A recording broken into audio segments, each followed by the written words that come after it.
Good day, everyone. I am Kaiser Angelo Legamia Gavino, your student nurse from NUST. For today's video, I will going to perform the surgical hand washing. First, let's go for the goal of this procedure. The goal of this procedure is to reduce the number of microorganisms on the hands across the contamination and transmission of microbes and diseases. Now, let's go for the equipment. For the equipment, check for the soap, check for the running water, check for the paper towels or towels. And now, let's go for the implementation. Let's go for the implementation. First, nails should be kept short. Most agencies do not permit health care worker in direct contact with the client to have any form of artificial nails. Artificial nails, extenders, and cheap nail polish can harbor microorganisms. Next, remove all the jewelry is recommended. Jewelry harbor microorganisms. Next, check your hand for a break in the skin, such as hangnails or cuts.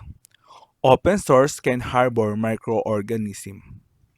Next, turn on the water and adjust to flow. There are 5 common types of faucets to control.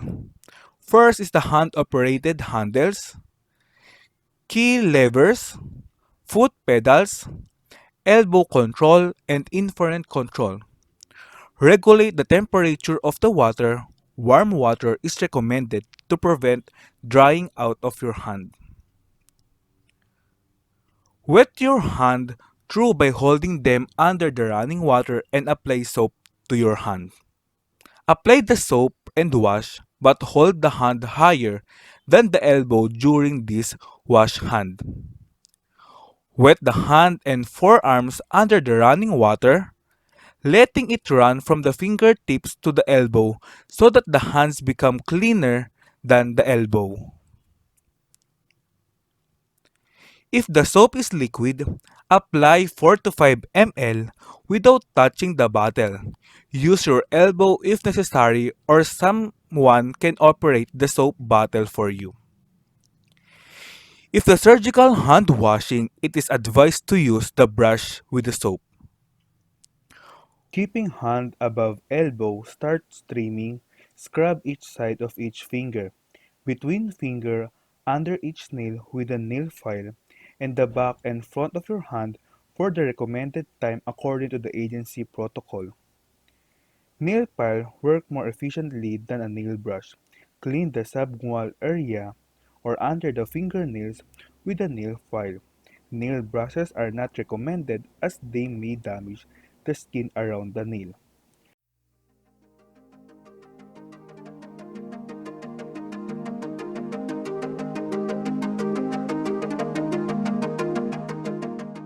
Brushing, starting from your palm, back of your hand, and forearm in circular motion.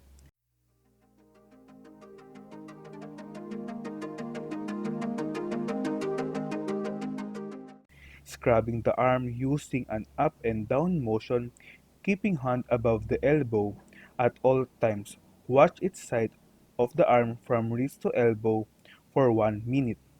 Keeping hand above the wrist allow for the microorganism to slide off the hands into the zinc. Keep the entire process with the other hand and forearm. Use an equal amount of time to wash each hand.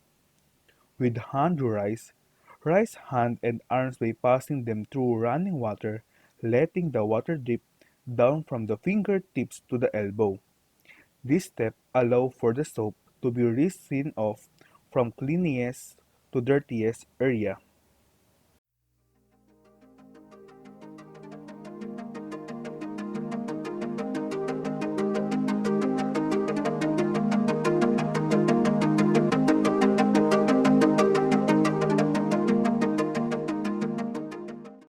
This step allow for all the soap to be rinsed off from cleanest to dirtiest area. After washing and rinsing, use a towel to dry one hand truly in the rotating motion from the finger to the elbow. Use one towel to dry and another hand and arm.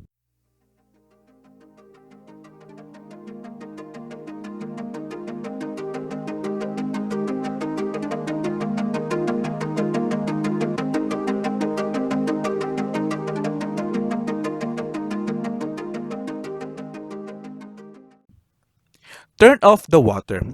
Use a new paper towel to grab a hand operated control or someone to do it for you. Next, rise both hands in the front of you and keep it above your elbow. Ensure that it touch nothing other than the procedure you're going to perform. Continue to the next procedure if it's surgical gloving or gowning. There is no traditional equal and effectiveness of this individual nurse's hand washing.